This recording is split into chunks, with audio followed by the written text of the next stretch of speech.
Shalom, perkenalkan saya Mardiana Trivena Pardede.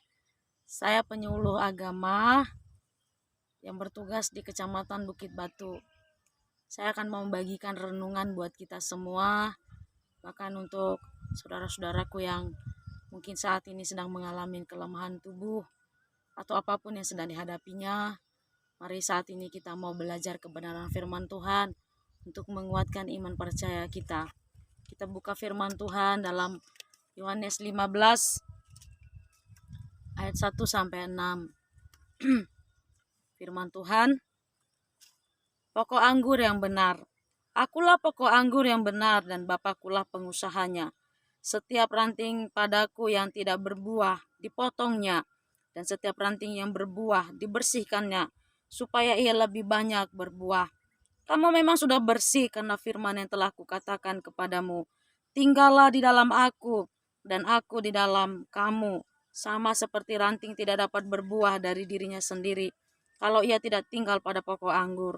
Demikian juga kamu tidak berbuah jikalau kamu tidak tinggal di dalam aku. Akulah pokok anggur dan kamulah ranting-rantingnya. Barang siapa tinggal di dalam aku dan aku di dalam dia, ia berbuah banyak. Sebab di luar aku kamu tidak dapat berbuat apa-apa. Barang siapa tidak tinggal di dalam aku, ia dibuang keluar seperti ranting dan menjadi kering. Kemudian dikumpulkan orang dan dicampakkan ke dalam api, lalu dibakar.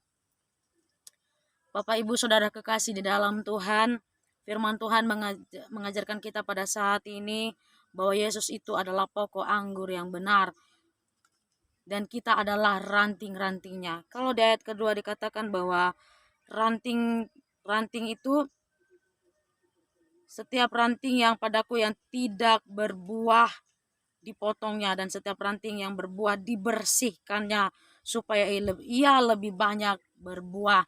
Bapak Ibu, terkadang apapun yang kita alami pada saat ini adalah masa-masa pemurnian untuk kita, masa pembersihan, masa apa yang tidak berkenan dalam hidup kita itu bisa dipotong oleh Tuhan. Mungkin sesuatu yang tidak berkenan kepada Tuhan, khawatir, bimbang, atau apapun itu. Nah, Bapak Ibu, kalau kita adalah ranting, kita harus melekat dengan pokok anggur itu. Dan kalau ranting itu harus tetap tinggal, bahkan dibersihkannya. Setiap pohon, ranting-ranting itu yang mungkin yang kering harus dibuang supaya pohon itu tumbuh subur. Demikian juga hidup kita. Apapun yang saat ini kita alami, mungkin kita tidak bisa menerima kenyataan ini. Masalah yang terjadi, apalagi yang saudara-saudaraku mengalami sakit yang tidak diinginkan. Tapi percayalah, Tuhan punya maksud yang baik dalam hidup kita. Mungkin kita berkata, kenapa ini terjadi? Padahal aku sudah sungguh-sungguh mengikut Tuhan. Aku sudah setia selama ini. Setia beribadah, setia mengikut Tuhan. Kenapa aku terkena penyakit ini? Saudaraku yang kekasih, kalau kita kembali kepada firman Tuhan dalam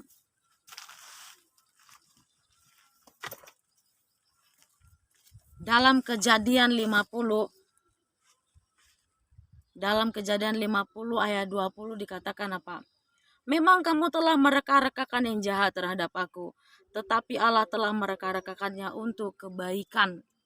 Jadi ada maksud Tuhan. Mungkin apapun itu maksud, kalau seperti isu-isu yang kita dengar itu membuat kita takut, nah, itu maksud iblis buat kita supaya kita mengalami kemunduran dalam mengikut Tuhan. Tetapi dari firman Tuhan ini dikatakan, kamu telah mereka-rekakan yang jahat terhadap aku. Iblis telah mereka-rekakan yang jahat terhadap aku. Tetapi Tuhan punya maksud yang baik untukku. Nah, jadi lewat masalah, lewat sakit penyakit ini, kita semakin melekat dengan Tuhan. Melekat dengan Tuhan. Seperti dalam Mazmur 91 dikatakan, orang yang melekat dengan Tuhan itu dikenal oleh Tuhan. hatinya melekat dengan Tuhan. Nah, jadi mungkin dalam sakit penyakit, dalam ketidakberdayaan, semakin menggantungkan hidup dengan Tuhan, semakin melekatkan dengan Tuhan. Itulah masa pemurnian iman kita semakin dimurnikan di dalam Tuhan, dan itu akan mengalami kebangkitan di dalam Tuhan. Justru dalam kesesakan kita melihat kedahsyatan Tuhan menolong kita untuk setiap kesulitan kita. Mari kita berdoa untuk saudara-saudaraku, untuk saudaraku yang mengalami sakit penyakit pada saat ini. Kita berdoa, Tuhan, saat ini hamba-Mu berdoa untuk saudara-saudaraku, siapapun mereka Tuhan yang mengalami sakit penyakit pada saat ini.